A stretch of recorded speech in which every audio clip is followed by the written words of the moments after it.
Hello and welcome to the Overly Animated Podcast, where we take animation seriously. We talk everything animation here, including The Hollow, which we'll be getting into right now. I'm Dylan Hysen, and today I'm joined by Michelle Anderer.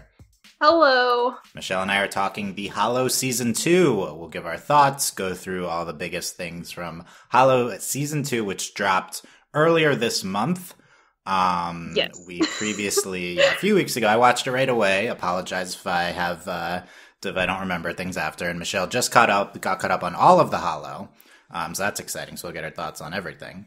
I was waiting for Justin to catch up, but he's been busy, so we're just gonna talk with Michelle about Hollow Season 2 now. We did a Season 1 podcast, me and Justin, years ago, I think, I don't know. 2 years ago, okay. 2018, apparently. Okay. That's it seems longer, I don't know, but... Well, I think you weren't expecting the show to ever come back, so it's just like, oh...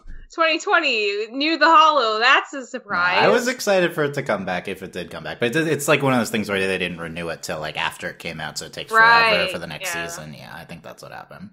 Also, it's like, we can talk about this, but some pretty detailed animation, I think. Probably not the quickest show to make. If we're overlyanimated.com, find us there, search for... Overly Animated on your podcast app. You search Hollow. You can probably find our first podcast. And youtube.com/overlyanimated. I'm going to put up a spoiler warning right away for all of The Hollow, Seasons 1 and Season 2. This is a very twisty show, so... Very twisty. Yeah, so just like the logo. The logo's very twisty? Well, it's like a squirrel, you know? It's a squirrel or a swirl? A squirrel. Okay. A swirl like on Adam's shirt. Oh, it is? Okay. I'm looking it up. I know. You're looking it up. It's the, It's very twisty. Well, very swirly. Not the same thing as twisty, not like but a close. Circle swirl, but it's like yeah. Yeah, okay. It's very, I guess it's distinctive. I guess the logo has significance and stuff. Okay, so that's why you're gonna watch Seasons 1 and Season 2 on Netflix, and then come back and listen after a final spoiler warning for all of Seasons 1 and 2 of The Hollow. Okay, Michelle, you just been binging Hollow, so you can give brief thoughts on the show overall, but then we want to specifically dive into Season 2 here. Well, this show, I remember like vaguely seeing it advertised on Netflix a couple of years ago when it dropped. And I just like wasn't, by the thumbnail, I was just kind of like, oh, is this like a show where like go in a cave and find a mystery or something? I don't know. Yeah. If that's like what out. what I want to see. So from actually starting to watch it, I was kind of like, oh, like, why are they waking up in this room and they don't know who they are and they have to solve puzzles? I think I typed in the Discord, like, is this Saw for kids? Because that's immediately what it felt like. You could tell there was, like, this weird gamey, like, kind of aspect where they had to complete challenges that relied on, like, their varying abilities and their separate strengths. But... I mean, it wasn't what I expected. I really like it. I mean, I enjoyed Season 1. I will say the lowest point for me was definitely Kai's character, but I know that's not like a hot take or rare opinion among the people who enjoy The Hollow. And Season 2, honestly, just like, It was so... I mean, this show must be aimed at teens, right? Like, not necessarily children, because there was, like, a real death, and it got so existential to a point where I was like, this is, like, kind of disturbing to really sit down and think about too long.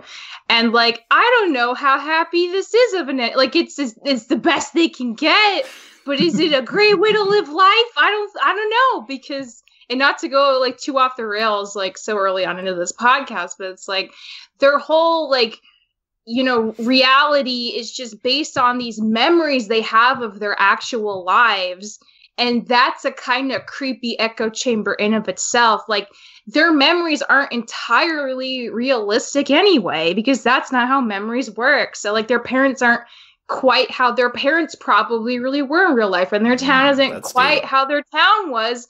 Because you can't, like, you know, like, you always lose things as you're constantly making more memories. So it's just like, and there's also, like, they're super meta. I am going off the rails and I apologize. But, like, this shook me so bad. When I was in high school taking a psychology class, one thing they told us that, like, broke my brain was that when you think of a memory that you formed in your brain, every time you rethink that memory, it's slightly more fabricated from the truth because you're not remembering that memory. Every time you're thinking of a memory, you're remembering the last version of that memory you had. Yeah. And so it's like a creepy telephone of every time you remember something, it's slightly different and slightly more vague and slightly changed from like the ultimate reality of when you actually experience that thing. So think about that.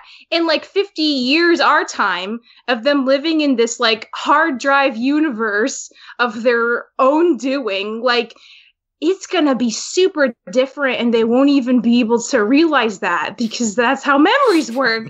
And like, I was sitting there thinking about all this while we were watching season 2. And I was just like, oh my God, like this is so sad that this is the best they can ever have. Because they're not the real versions of themselves, but they're real to them. Like they're real to them, but they're not human anymore. And it's just so much. And I can't believe this show for teenagers like got into that, but they did. So again, not the show I thought it was a show about going into caves and having like small low key town adventures. Definitely not that show. But I appreciate their ambition for what they did give us, you know. We were having town adventures in the beginning of the season, probably. That wasn't the real town. Okay, so you, right off the bat, bringing up the fact that this town is not an exact replica of their town, because it's based, probably created from their memories when they were scanned into the game, or when they got their memories wiped. Yeah, it's a good point. I completely agree that it's going to be a distorted version of reality, because memories are flawed, and yeah, it'll probably get more distorted as it goes on. Yes, over time. Yeah, I agree with all of that. The season didn't really get into that, but if there's more Hollow, which I think there might be, then maybe it'll get into it then. And it's, I'm just excited by there's different directions you can go for season 3, but regardless, teen show. I think this is probably 6 to 11. In some ways, this show seems more childish than any other show we talk about, like in certain ways. But then you're right, like it went hard on the depth this season, and it went like way existential. Yeah. So I feel like I still feel like it's a kid show. I think it's like, and to a certain extent, it feels like lower end of the 6 to 11 range in certain aspects, and maybe that's just my frustrations with some things talking, but that's fair. But I think it's like the kids' version of this like crazy existential Matrix stuff. Like I think that's what maybe we're going for. But I guess like for me, like the plot stuff and just like the tone is what feels a little more mature. Whereas like say maybe the character dialogue. And some things like skew a little younger, which like I agree, it is like a little hard to place it just based on that. But I'd say maybe between like 9 and 14, I wouldn't be surprised by that range for sure. Yeah, is that a real range that shows aim for? Other than like... I don't know. Netflix is kind of who knows with Netflix thing, yeah, so that's true. I don't know. Yeah, Netflix probably has their stats on that, but I think the lack of complexity sometimes, and then that's true. Yeah. The emotional beats, I think they're very kids show based, I would say, but I can get into that later. Yeah, so that's cool. You're into it, and you're just you have a lot of thoughts on where the season went. It seems like yes. where the twist ended up being. Yeah, I think that's the best part of the season for me. So. I like The Hollow. I don't think it's the greatest show ever. And I think some people, it's like, oh, watch The Hollow. Like, the show's not amazing. Well, yeah, sure. Not every show needs to be amazing. The show's solid. And I think season 1 was solid. And I loved the end of season 1 is what you need to know me. And the thing I need to ask everyone is, like, Michelle, did you like the live action at the end of season 1? That's all I care about asking anyone that's watched The Hollow. I was so horrified. I never in a million years thought we were going to see the human flesh people aspect. Because, you start with the avatars. Like, yes, they're avatars. Yeah, they're not real. But like seeing like and apparently like it seems like the animators very carefully like modeled the actual avatars based on what these real kids looked like in actual life, which is also like wild because that normally doesn't happen. I suspect they got kids based on the models, but I'm not sure. I don't know, Dylan. That seems like an awful lot of expectation that those kids would also be like good voice actors. And they didn't. Well, no, I don't think it's the voice actors. I think it's probably different people. But no, I thought they were. I mean, I don't know. I suspect they are the voice actors just because like they were so bad at acting in the real world. Like my favorite, honestly, like non-ironic part of season 1 was when Vanessa does the eye glitch and Kai's actor like does the like double take and like moves back with this super goofy expression. It's like the most amazingly cringe thing I've seen in a long time. And I loved every second of it. That's good. That's good. So you're I can't tell. It seems like you're at least into kind of. I mean, I was horrified right at first, but then I was just kind of like, "Wow, this acting's terrible." Then I kind of like loved it for being terrible. Okay, that's good. After that, yeah. A lot of people don't like the end of season 1. For me, that's the show. Is like the giant twist at the end. Like that's what I love about this show. I love that it did something crazy that I've never seen before, this change in medium. And that's mostly all I care about in season 1. I mean, there's other fun parts, but so what I wanted this season was like a really good twist, and this season does have one, I think. So yes. It's not as ostentatious or as game-changing in certain aspects as the season 1 twist. I still think my favorite part much more psychological. Yeah, it's I think the show underplays it a little bit in episode 8, but it's very much it's like a psychological thing. My favorite part of the Hollow is still the season 1 twist after season 2, but I do think season 2 is better. Yeah, I would agree. I probably personally prefer the mystery of season 1 because you don't quite have the same mystery in season 2. I think, I think my least favorite part of this season, my least favorite aspect, is that the show is trying to recapture season 1, and I wish a little bit. I wish we did something different. So long, you know, like it takes them so long to be like, oh, this is a mistake. Like this isn't how it's supposed to be. Because for a while they're like, oh, maybe this is just like level 2 of a game we just didn't know we were playing. So we settle into most of the season is we settle into like, oh, why are we back in the Hollow? And it's just like, that's just a question. And so we're going for the same, we're playing the video game. We have a question that we're trying to answer. Powers. Yeah. So they go back to the base level of what the Hollow is. And I think the Hollow will always be this. I am not as into the base level of this show as I am the crazy stuff with the twists, and I loved like more of the episodes 1 and 2 were two of my favorites, just seeing their home dynamics. So like to a certain extent, I'm just like, I don't like the core of the show, which is problematic for you. So, but you know, it's that's why I say it's more childish. It's like that's more of like what's going to appeal, I think, to kids watching is kind of just the going through the video game stuff. And I don't think they do anything super crazy with it, although I do think there's some great execution on some video game level stuff in this season. Once again, I think season 1 had that as well. But to start this season, I saw the trailer. I was really intrigued by the fact that they were at home, but it was still still animated. Like that's such an amazing, because you end season 1. I'm fascinated by not like the writing, but the planning, the planning of the show. Like, I feel like that's the most exciting is like right before, like right when the season starts. Like, what do we like? So you end season 1 and you have a twist, and now the characters are live action, but this is an animated show. So what do? Do you put them back into the game? Where's the mystery if they're just back into the game? If they and they remember everything, it doesn't make sense. So you could like you could wipe their memories. But that's not satisfying to have us know all the answers and to have them, yes, and it would be a repeat. So they keep their memories, they're in the game, but they're at home, and it's like, what's going on here? I love that idea. That's such a strong starting point. We very quickly turned into, okay, we're playing the Hollow. And then we focused on that. Wasn't as crazy about that, but then we started to recapture the like, what's like, where are we ultimately going? Like there's still something going wrong here. And there's this kink of like, but these people have no memory of the live action part of the last season.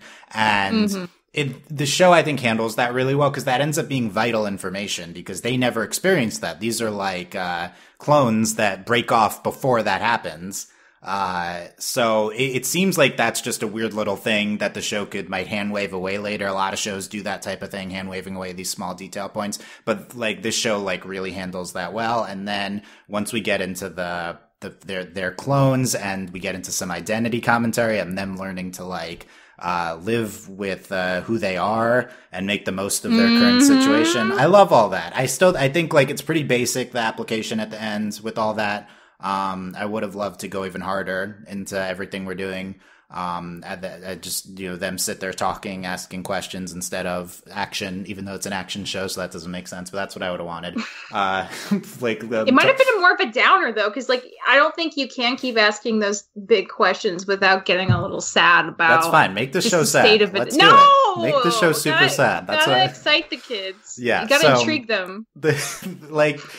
Beginning of the season, great, and then where we ultimately go at the end, great. Although I don't know if there's any episodes I'm super in love with at the end, but I like the types of things we're doing are at the end were great. So just I'm satisfied with how they handled like all the high level mystery and like the direction of the show, and just the fact that like this show, like it really gets really dark and psychological, like they end up just being clones that like have like that's really deep and like hard questions for any show to be answering, much less a kid's show. I'm pretty impressed that they went there and that they start to explore that.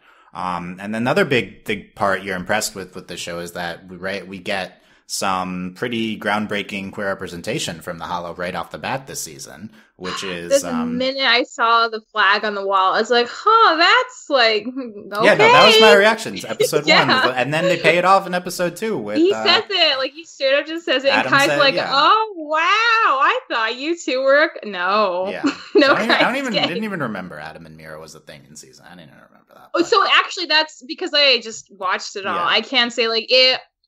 It was definitely there. It was just never obvious because, again, like, part of it could have been because their memories weren't... They, like, didn't know who they are. They didn't know why they were in a game. They didn't know it was a game for so long.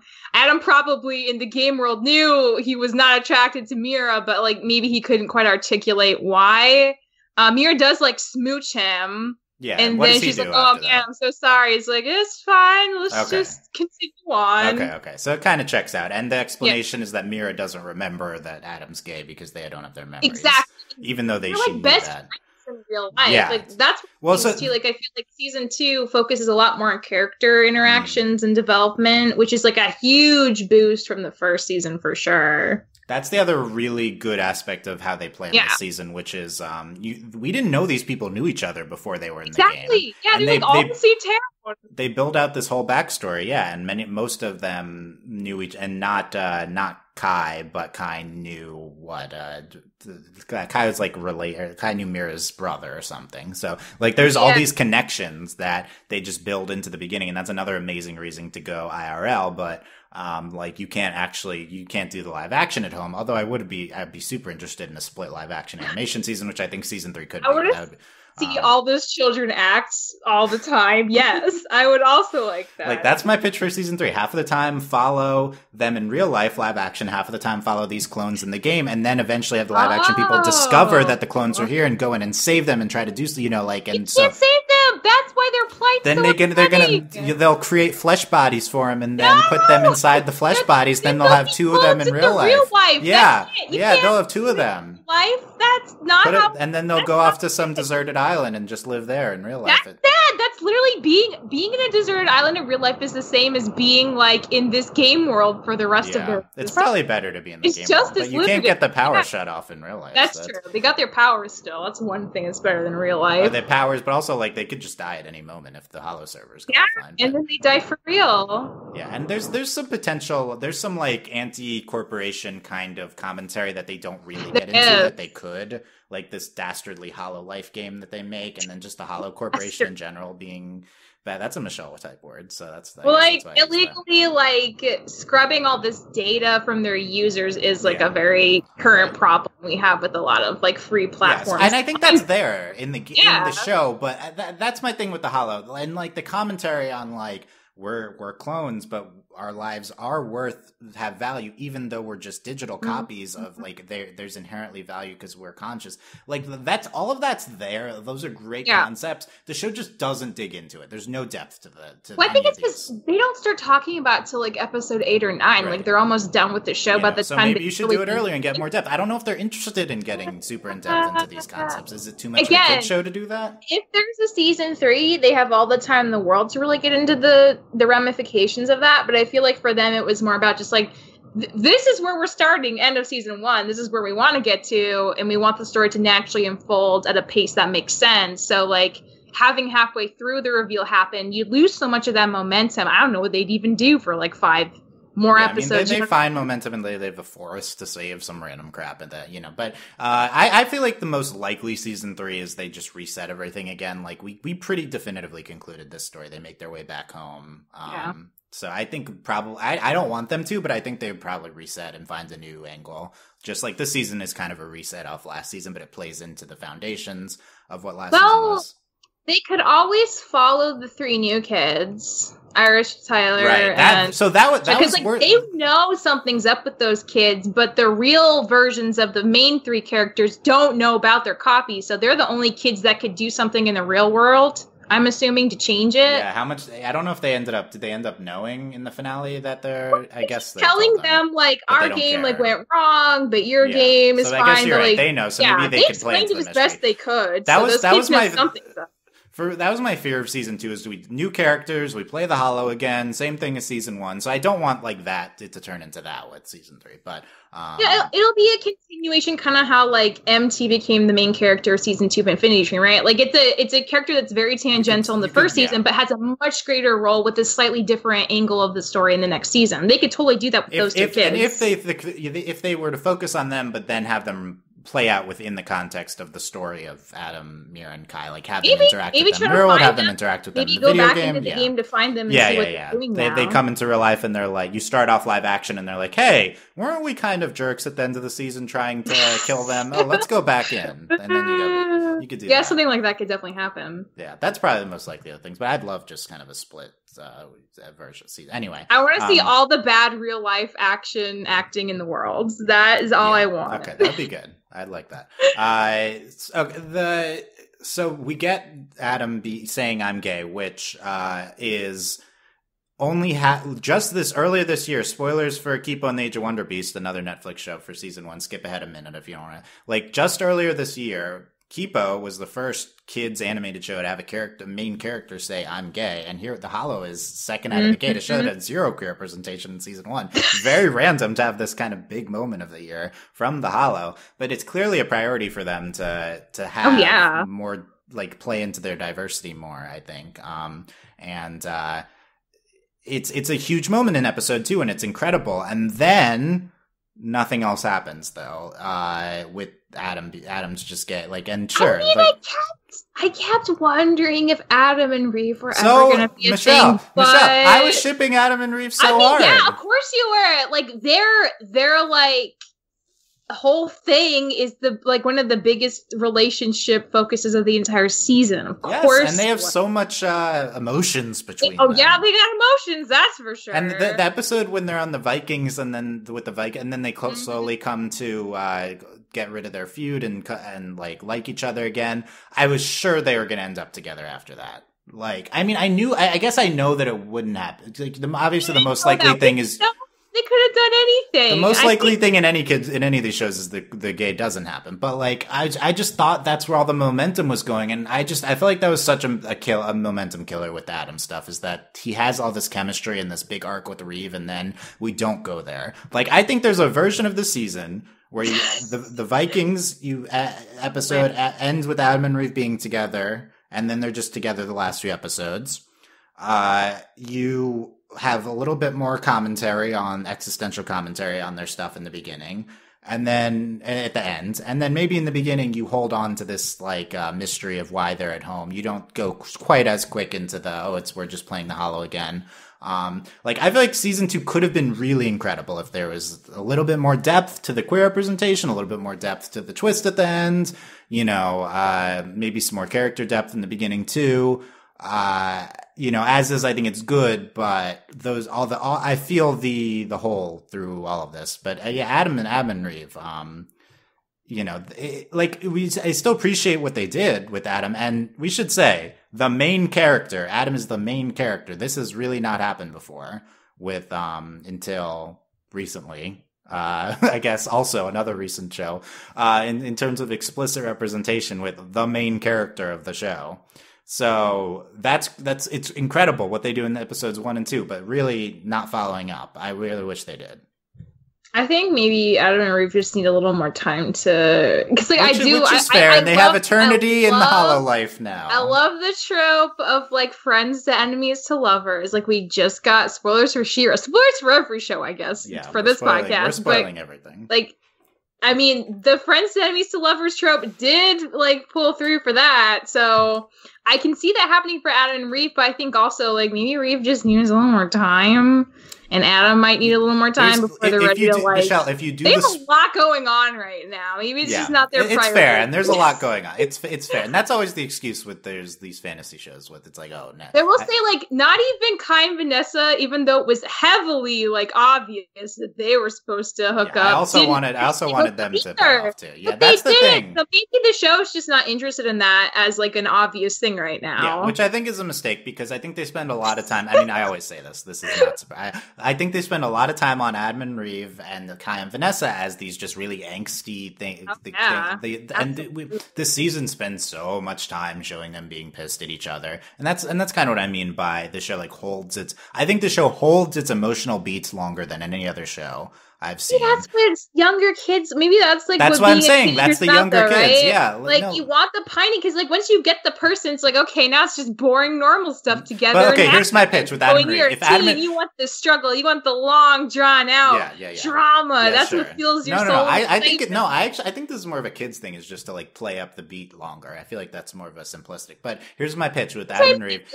More appealing, so like maybe it's a demographic decision. They're like, this is what the kids want. They want the long drawn out. You have me thinking about this as a teen show more than I had before. I really think this is a younger show. I really, really do. Okay, well, if Adam and Reeve get together as digital copies, and then season 3, you have Adam and Reeve in real life, and everyone trying to find and then they meet each other, and then Adam and Reeve digital copies are together, like romantic, and then Adam and Reeve, Adam and Reeve in real life are like, what's going on here? That'd be so amazing. Like, that'd be so good. Now that would, right? So wouldn't you want to hold out for that if it does come true? Well, you could get the digital copies together, and then you show the third season, you show them not together in real life and stuff. That would be. I think like it would have felt a little quick just given the pacing. I do agree with some of your suggestions for the season, but.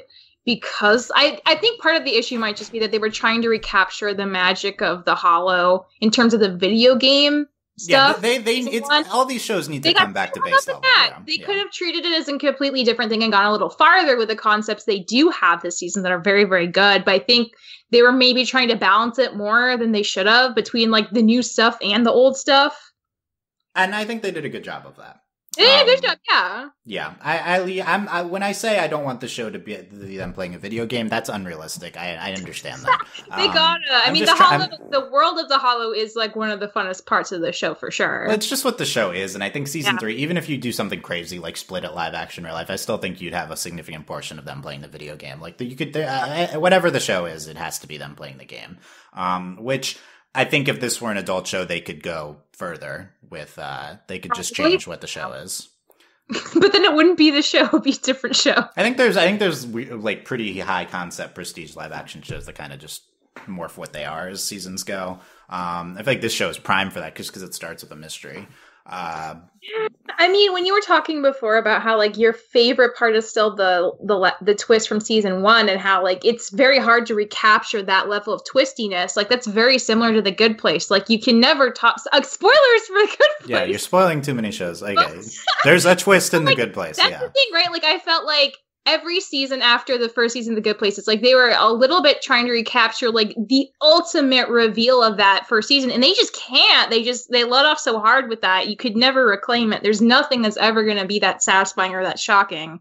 And the Hollow might be in a similar position there. Honestly, like, there could be new things revealed, but it's never going to be quite as shocking as like, oh my gosh, this is all video game and we're not real. Yeah, like, The Good Place was great after season 1, but it doesn't have as good of a twist. I agree. Exactly. The twist is not as good. Here's a compliment to The Hollow. This is one of the best follow-up twists I've seen. Like, yeah, I will. These shows that have the problem with they have a season. It's like they should be a mini series. Like they plan out a season 1 because that's how. If you're going to do a show, like if you don't know if you're going to be greenlit, you should put all your cards on the table. Do your twist in season 1, and then it's like, oh, we have to follow that up now. It's really hard to do that.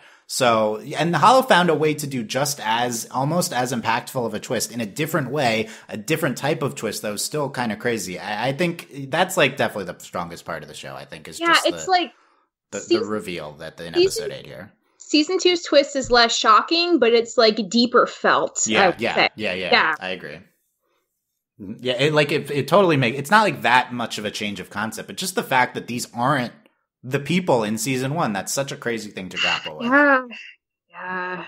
I really love it. I don't know. We talked about a lot of stuff already. Well, let's talk about the snail fight. No, just kidding. Honestly, I'm like, what's the next best? Do you agree with this? I think the snail fight in episode 4 was really good. I thought that would like it was brutal. That's what I kept saying. Like, this shit was so not what I expected. Like, the fights felt very dangerous and that they were real. Like, even before we knew they could die for real in this season, it's just like the vibe was not playful and fun anymore. It just felt really like scary, you know? Yeah, and this to the show's credit, like. The problem with doing a video game is you just lose a life, you reset, no stakes. This show like goes for it with Skeet. Like this Skeet not dies, and then they say, "Oh, he's dead," and like they bury him.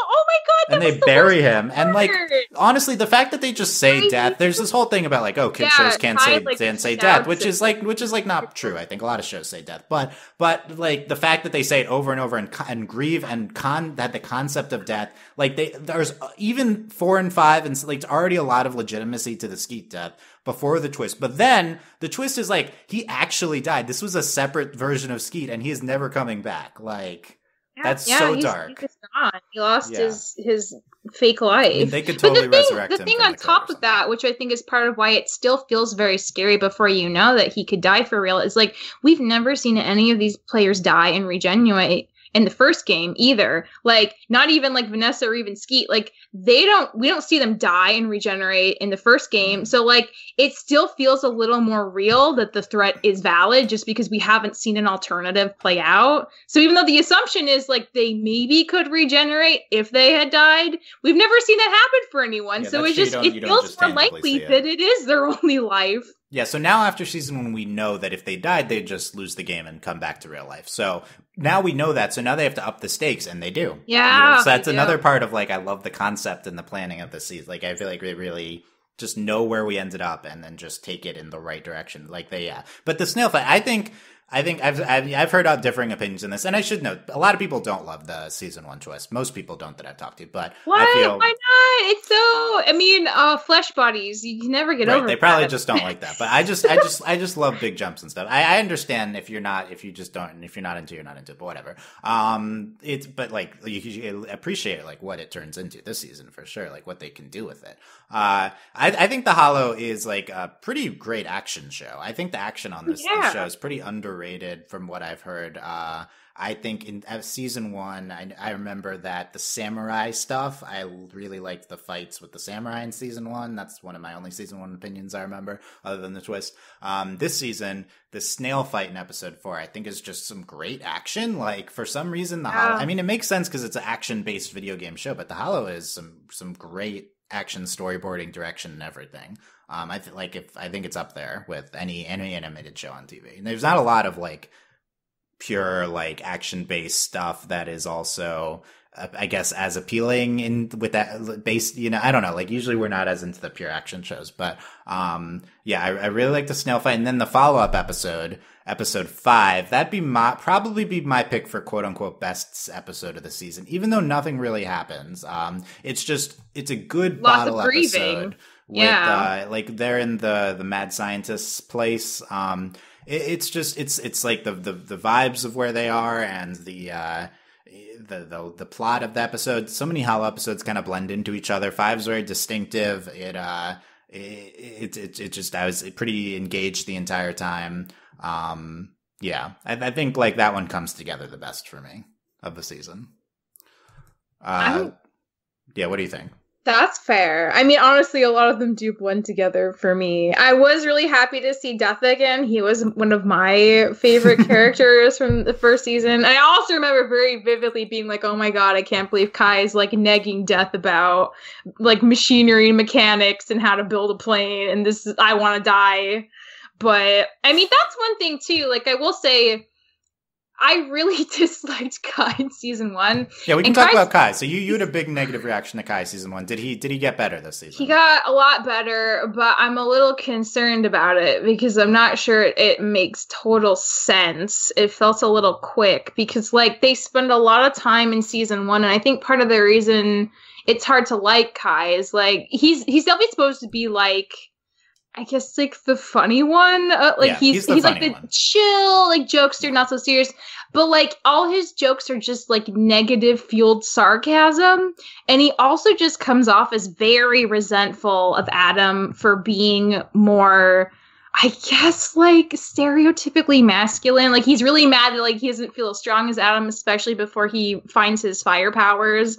And it's just, like, he just talks about it so often, and he's just so angry at the world and himself, and it was just really painful to watch, because it's like, ooh, like, I know this character, these people do exist in real life, but, like, this is not a fun experience, and it's hard to root for you right now, kid. But then in season 2, it's like they shift all that kind of angst onto Adam and Reeve's dynamic, and Kai suddenly becomes, like, really chill. He like tries very hard to work with both of them and Vanessa and be, like, a decent supportive member of the team dynamic. And, like, he does that very well and naturally. I'm just kind of surprised how quickly that turn happened from where he was at the beginning of season 1, because, like, in the timeline of the show, this probably only happened, like, you know, in the course of, like, a few days, you know, because it went straight into that. So, like, it seems like a really quick turnaround. I think his character is much improved, but it also feels, like, kind of implausible that he would just immediately be so great and supportive. Like, I feel like in a lot of ways he kind of became a little more sarcastic version of what Mira's always been. I also feel like Mira might have been, like, one of the lowest points of this. Even though I really liked this season, Mira just had nothing to do. It was really sad. Like, think about it. All the character stuff, it's mostly Adam and Reeve.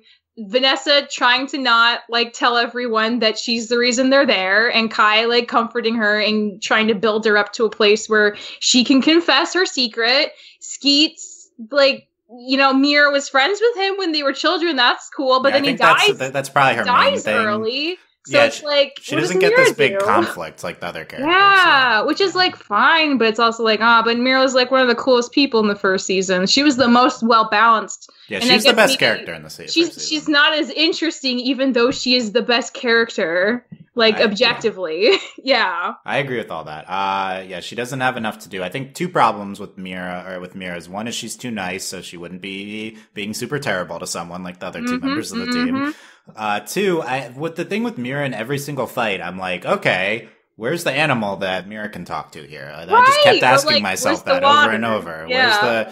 And so I think it's just, like, a bad power. Like, it's just, it's too, like, narrow and, like, it's both too narrow and too broad, because there's always something I feel like Mira should be able to talk to, and sometimes I have to make excuses why she can't talk to it and just solve it right away. Yeah, they make excuses. So it's like with the snail, they're just like, like, she just can't listen to me because she's hypnotized. It's like, well, so your power doesn't matter at all. It's kind of So I think the stuff with Skeet is understated. They could have played that up more, but I like this, like, her being friends with Skeet. There's not a lot to Skeet, but he's likable, so he's the perfect person to kill. You're not too attached, but you still like him and you care. Very good call for them killing the white guy and not one of the other two. That was a good call. Yeah, that's Kai and Skeet can be first to go. You can't kill Kai because Kai is the main character, but Skeet was the obvious one to kill, so that was a good call. But the Mira in the first two episodes I think is really good, and then the problem is they put her in a plot device to make her they're like trying to catch up to her, so that hurts too. But I think seeing her in real life, she might have been.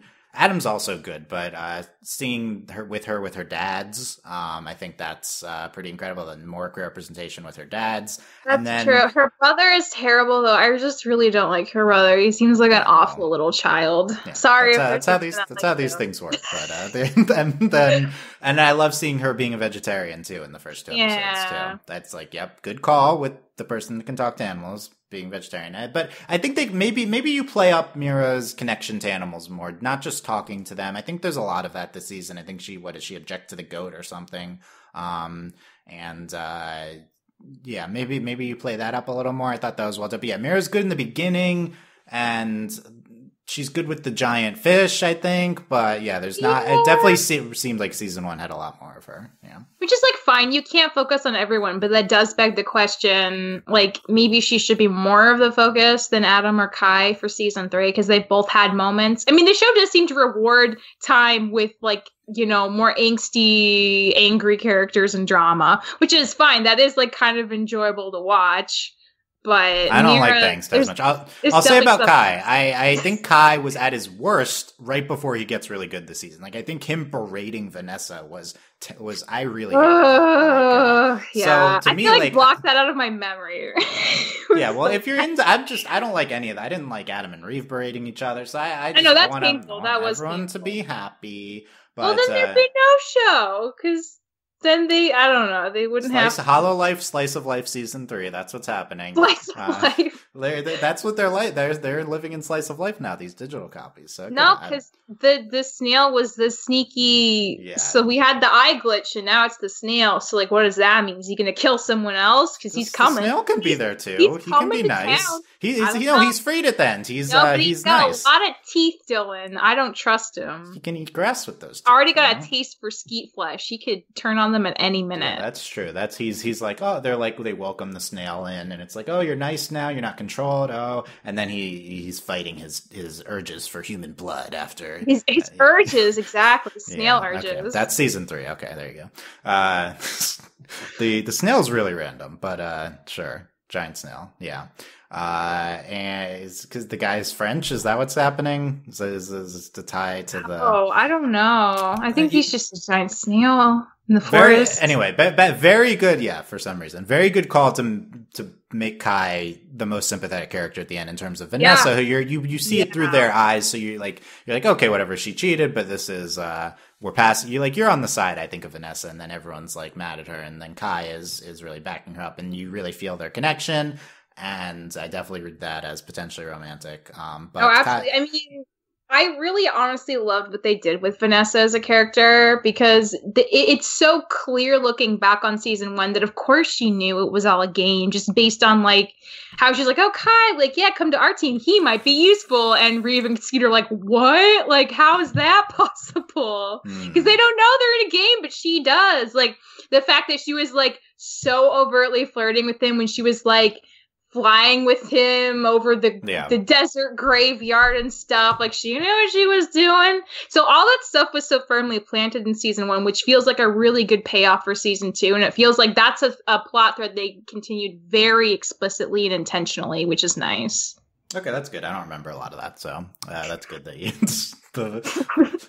2 years ago, I don't remember how it played with Vanessa being no. But she was really into Kai, so it's like nice that he's like kind of. It's like I think it's like they're painting her as like a femme fatale for Kai. Or something. Yeah, but then it was like kind of genuine at the same time. Yeah, maybe she does. Yeah, so and Kai was like crushing on him, so maybe then them ending up romantic is like plays into bad stuff, but it's like done in a weird way. Like maybe I don't know. I think it's fine. Certainly, Kai is very like. Is good to her at the end, and like it's Vanessa. Yeah, she's a lot more sympathetic to it. I found Vanessa sympathetic in season 1, so I would have preferred if she stayed. Really terrible. That would have been good. But then she's too nice at the end. Who's the other? Reeve. Didn't like that Reeve's primary characterization for most of the season was angry. I think I didn't love that either. I mean, Reeve and Skeet both definitely come off that way even more in season 1, but they're played more like aloof than just like straight up angry. But I do think it was like, if they're going to keep Reeve angry for season 2, it's good that he directed it in like a not like constructive way, but like he's mad, like the fact that Mira, Adam, and Reeve, it's revealed we're all on a team together to play the Hollow, but because Adam and Reeve just fight all the time because they're both so competitive, which makes sense from what we've seen of Adam for sure, that he's very competitive. The fact that they broke up, so he goes to a new team with Vanessa and Skeet. They have to find a new person, so they just like don't know Kai, but they invite him along anyway. Like that makes a lot of sense for why there'd be drama between everybody and why Reeve and Adam would have like this like kind of complicated history. And if they have been friends for a long time, like maybe it is a little like romantically charged too. Like who knows, Dylan? But like I buy it. Like I don't love seeing. No, I know it's romantic. But I buy it. I know. You know? Yeah.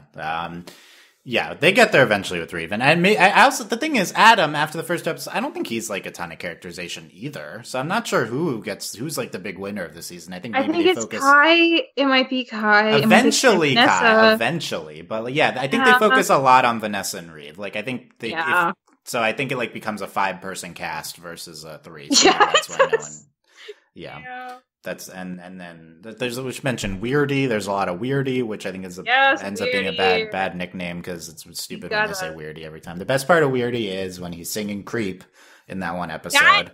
I was like, at first I was like, what song is this? I think I know this song. And then when he sung it, I was like, oh my god, this is like, I hate this, but also like props to them for doing this right now. Good job spending on this song because it's absolutely the song he should have been singing here. It's the song for him. Yeah. That like justifies his character, I think. And that whole song justifies his existence. I think so. And then he's heroic. He's like keeping the servers open so they can get on to the HoloLife game. Yeah, but we don't really see any of it. I don't know. But yeah, they're just always looking for him. And then the thing is, like, they play up the whole like he's like, oh, you guys are. It's like some weird glitch, and then you kind of understand why after. But it takes a while to get there. For a lot of the season, he's like dismissing them. I was a little surprised why he even came around to accepting their autonomy. Yeah, you're right. Like, this is such a bizarre thing. They are glitches. Like, that is true. It's just that doesn't mean they're not worth saving. So I don't know. I mean, maybe Mira made a compelling argument. And maybe he was like, yeah, I'm an avatar and I feel pretty real right now. So I guess, like, I can understand where you're coming from, sort of thing. But it wasn't super clear. Because, yeah, he was so dismissive, which makes sense because he's used to hosting a game where none of it matters. So that's a pretty big change of heart. And he probably got in a lot of trouble for taking that server offline. Like, that's pretty against the rules, Weirdy. How are you going to get out of that in season 3? I wonder. Yeah, right. So there's that plot thread. Like, is he on the outs with the Hollow Company? And all, I just feel like they can't keep, if the Hollow Company wants to close, they can't keep that up forever. So I feel like their lives are in danger. Destroy the game. Like, they think the game's too dangerous. So, like, the third season's them trying to destroy the game for real. Yeah, I could see that. They need to go against the Hollow itself. But no, just the digital copies in the HoloLife, like, unless they're living on the cloud, even then they're going to be in danger. You know, I don't think they're safe there. So we need to free them. We need to put them into... They're in a magical land full of monsters that could still kill them. Well, whatever about the monsters. Just I'm worried about the technical logistics of like hosting them. Yeah, hosting. The hosting on a hard doesn't drive. Last forever. Yeah, that's true. That's true. So you gotta put them into flesh bodies and put them. No. Do some. I don't know what you do with them. Sucks. I don't know what you do. Yeah, that's why it's so sad.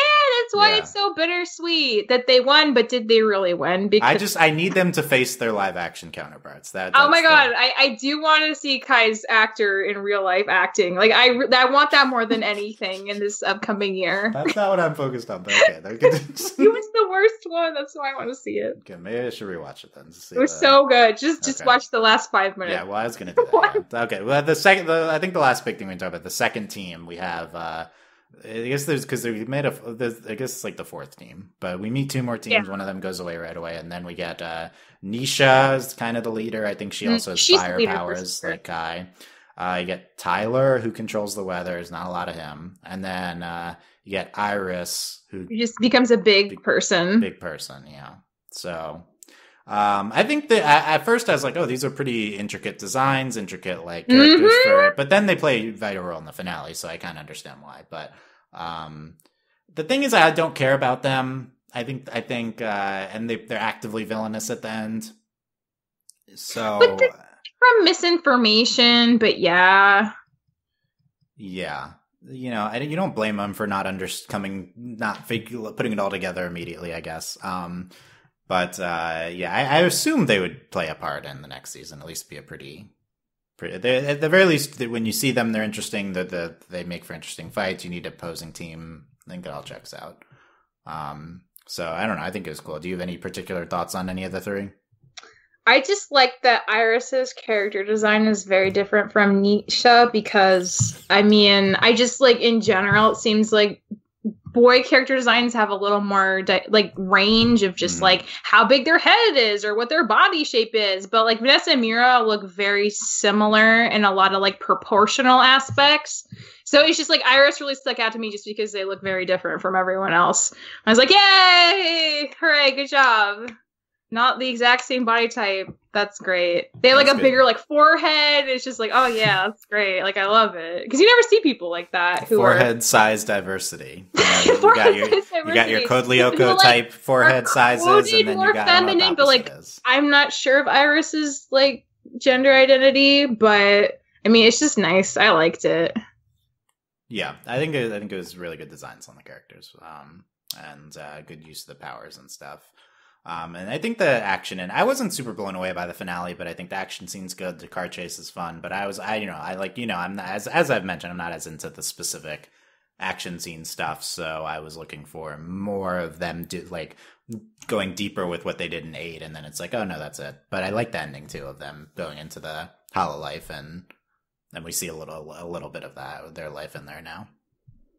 I do like that they were like simultaneously trying to keep the new team from dying, but also trying to foil their plans of winning. So like they'd have moments where like I think like Reeve would like save Tyler from falling, be like, "Thanks, man," and then he'd try to like run to fight the robot, and he'd trip and be like, "What the heck, for real?" And it's like, yeah, they don't quite understand the motivations of this other team that they assume they're playing against because that's how the game's supposed to work, but.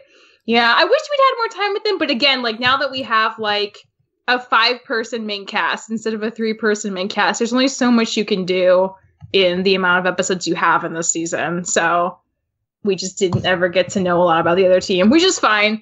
They could always give us more of them in the next season. Yeah, we could see that. We'll see. I think we've covered everything I'd written down. Any other things you're thinking of from the season, Michelle? I'm still just kind of impressed by all the existential stuff. This was not a thing I would ever have expected for whatever age group of people this is targeted at.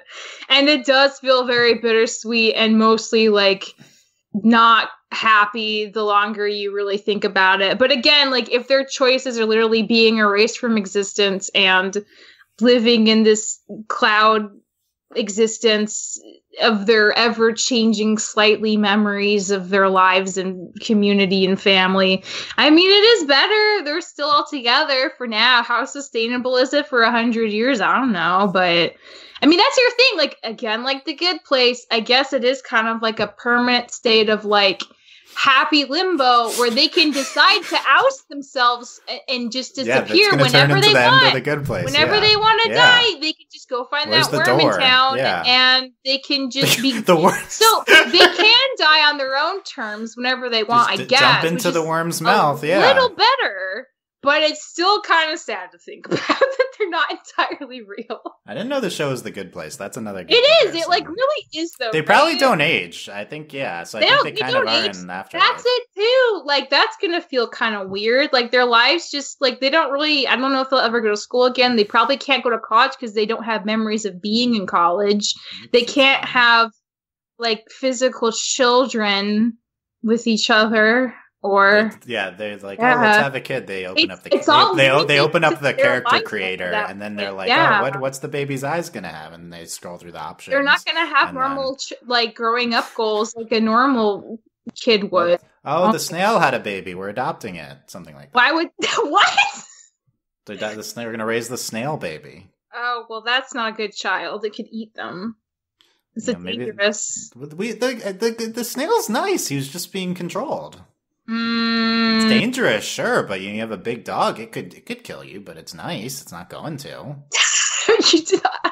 I don't know about that. It's the same thing. Giant snail, big husky, same thing. Oh, they're not the same thing. This snail's the size of like 3 houses, Dylan. It's way easier to kill someone when you're that big and chonk than if you're dog. The big snail's just a super chonky cat. Just think of it like that. It's a really slimy cat, though. Slimy, chonky cat. Yeah, hairless. Okay, maybe I'm on board now. Yeah, just change the skin to a giant cat, then you'd be on board. No, yeah, if it was a real giant cat, like 100% adopting that instead of a child in the game world, yes. I like Adam and Reeve get together and then they adopt a snail baby. That's my headcanon for their That future. would be really cute. And I guess, like, Mira can just, just be friends. Adam's her childhood friend, and that's nice. And Kai's gonna be with Vanessa. Oh, yes, he's dead, so... You can date one of the NPCs. Yeah, that's probably not good if you... Oh, yeah. You need a real person. You're a real person. So there's only 5 of them. Oh, no. Well, they mean OT3, maybe that could happen. Yeah, maybe that would not happen. with Adam and Reeve, but maybe Kai and Vanessa. But I will say, I appreciate the restraint of the show for not putting Mira and Kai together as 2 main characters in the same show that are both heterosexual, presumably. Like, I appreciate that restraint. I'd rather Kai be with Vanessa than Mira, because I just care more about Mira's happiness. Yeah, because Kai liked Mira, but well, I that's think... the thing. Like, that's part of why, like, I just didn't like Kai in the first season, because he just seemed like he was burgeoning on the cusp of becoming a full-fledged incel in so many ways, and he was just like crushing on every girl in his proximity, and it was just like, oh, there's so many things here I don't like. But then it didn't happen, so that's good. And he apologizes to Mira in season 1. He's like, or season 2. He's like, sorry, I was like, thought I was in love with you for a second. We can just move on, and they do, which is great. Character development. Yeah, character development. Also, I'll say everything you're describing about Kai in season 1 is just very realistic. That's what I'll say. I know, that's why I just didn't like the thing that bothered me. It's not good, but it's resentful. He seemed more than anything, but he's super different now, which is fine. I just wish it was a little more organically woven into the story. Yeah, I think the turnarounds I think are pretty quick. I think Kai might be I guess he's the big winner of the season. He's helped a lot. He's genuinely tried very hard to make these friendships work, which is great to see regardless of pacing.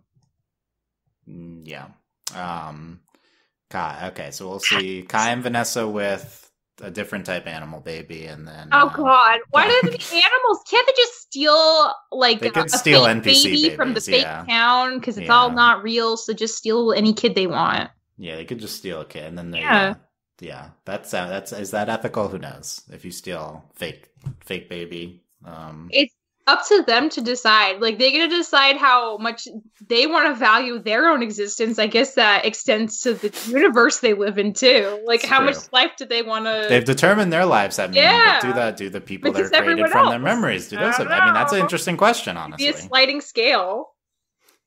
Maybe, or maybe all life is. But are they really alive? Or are they just acting? Or do they have consciousness? Or are they just default? But it seems like they kind of have consciousness. No, that's the issue. They have like sentience. They have like, they experience joy and fear and pain. So, and they like have a sense of selfhood. I think that's the biggest the digital clones for sure. I mean, the other people, yeah. So there's, look, we could season 3 could get into that. There's so many interesting possibilities we brought up, but yeah, I agree. I want to echo that. Impressed with the existential, moral, ethical type of things they got into with the digital copies. It's I feel like pretty uncharted waters for a show aimed at this whatever demographic. Demographic. It's very impressive, and I think it's one of the things I will look back to on the most for this show for sure.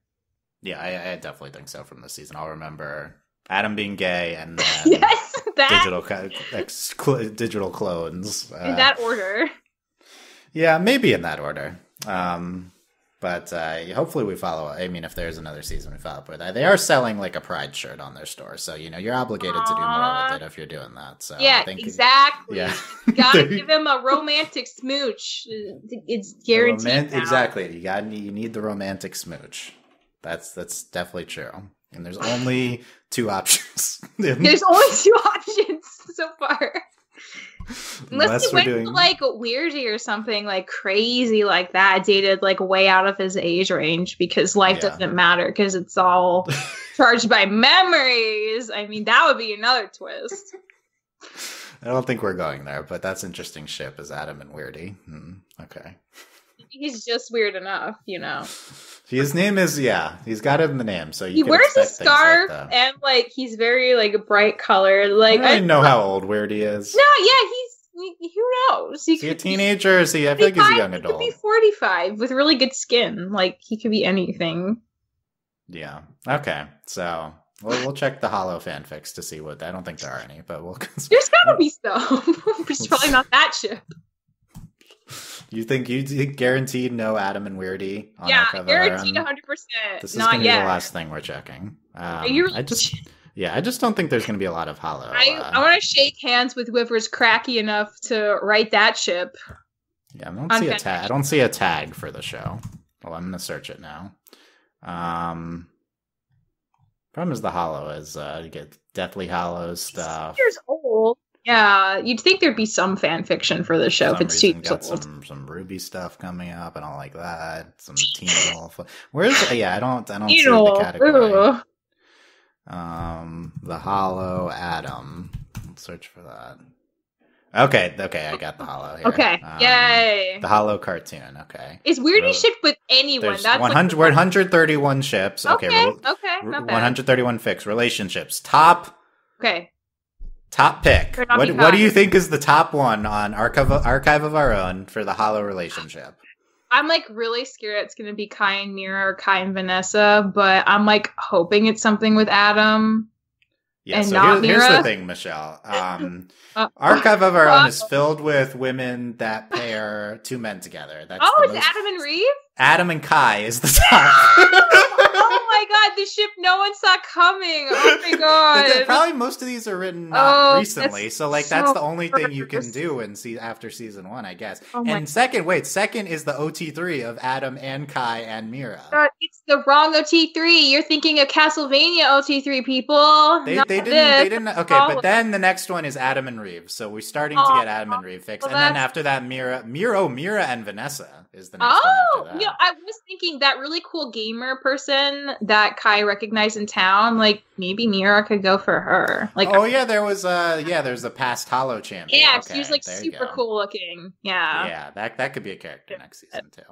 Okay, I'm gonna go binge these Adam and Kai fanfics. I don't see Weirdy listed on any of them. Damn it. Maybe he's just too old. We'll touch that. Maybe that's it. I'm surprised at the restraint here. He doesn't. Oh no, there's a weird guy tag. 34 fics are tagged with weird guy, but but I don't know if it's not a relationship tagged with it. Just his character.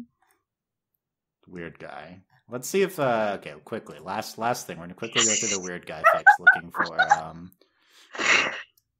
Reeve and Kai. Reeve and Kai is this fic. That might be the most cursed idea I've ever heard, but I actually kind of like it. 2 idiots fall in love and try to figure out how to do relationship properly. The fanfic. Oh my god! I love that, because Weirdy would have no clue, and Kai would probably be like, this is what I read, on a BuzzFeed article of where to do on a first date, and it would just be so terrible. Oh, wow. Okay. That's interesting. What's the okay, you got Adam and Kai and Adam and Reeve in this one fic. Wow. Well, I guess search the descriptions to see if Weirdy is in any of the descriptions, not just the tags. He could cameo in any fic, but is he a main character? He could cameo in any fic, that's true. That's his power, because he's always popping in and out, so... This fanfic description, I can't believe they censored Radiohead's Creep, let Weirdy say F. He deserves to say F. That's what this fic description is. What the heck am I doing here or something? Last chance for Weirdy to be in any of the other fic descriptions. I'm still reading on that Weirdy and Kai ship. I'm so glad that's real, even though I really don't want to ever read it. Just knowing's enough. I think we're the only ones that thought of that ship. I don't see any weird guy ships on Archive. So who's gonna be brave enough to write the Weirdy and Kai who's fic? brave? Who's feeling brave right now? Yeah, then you can go for it. We're not doing it. We're too busy. Yeah, okay. Now I'm gonna read Hollow fan fiction. Maybe Adam and Reeve forever. Yeah, the recent I'm seeing a lot of Adam and Reeve recently. It's not a ship you think of in season 1, probably. Hey Reeve, for a date, do you want to come over to my room and see my pride flag? Yeah, sounds cool. What a date. Wow. What a date. The last 5 minutes. Like, oh, I really like the colors. They're very vibrant on your flag. Okay, I'm going to read some Adam and Reeve very quickly. Some descriptions of Adam and Reeve. Reeve finally faces his fear in Hollow Life with Adam's help. Reeve and Adam have a sleepover, eat pizza, have discourse on superheroes, and play Mario Kart. Okay. Wow, that worked for all of that as a date. When Adam and Reeve talk things out on the boat before going for the sea serpent. Yeah, see, that's when I thought it was going to culminate, so that's good. It was going to happen, yeah. Feelings resurface under a year after Adam and Reeve broke up. They broke up. That would be a good reason why they were on the same team for the Hollow, because they broke up in real life. Yeah. I like that world building. That's good world building.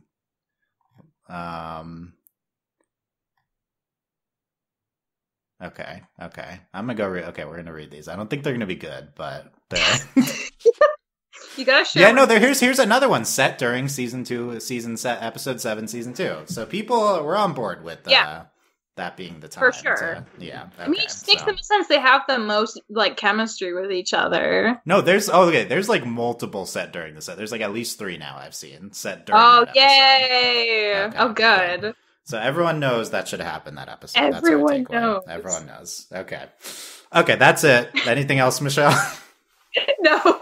We're good. We extensively covered the Hollow fan fiction scene.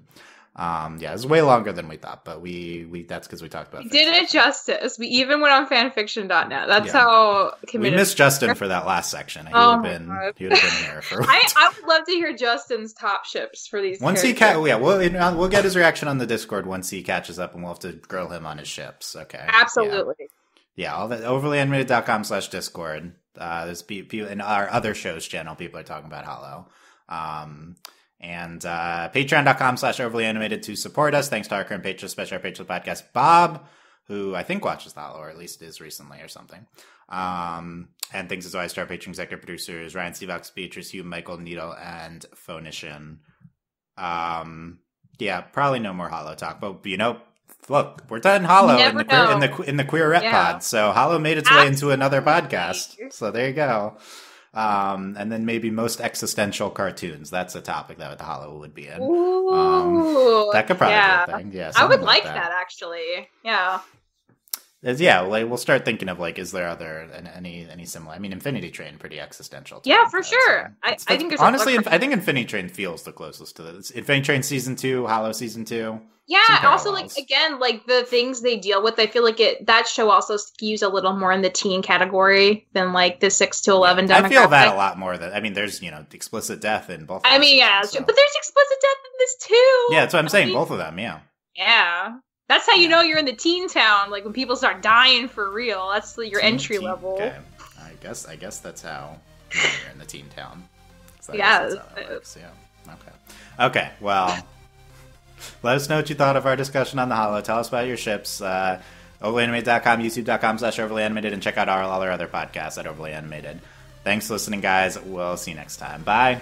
Bye.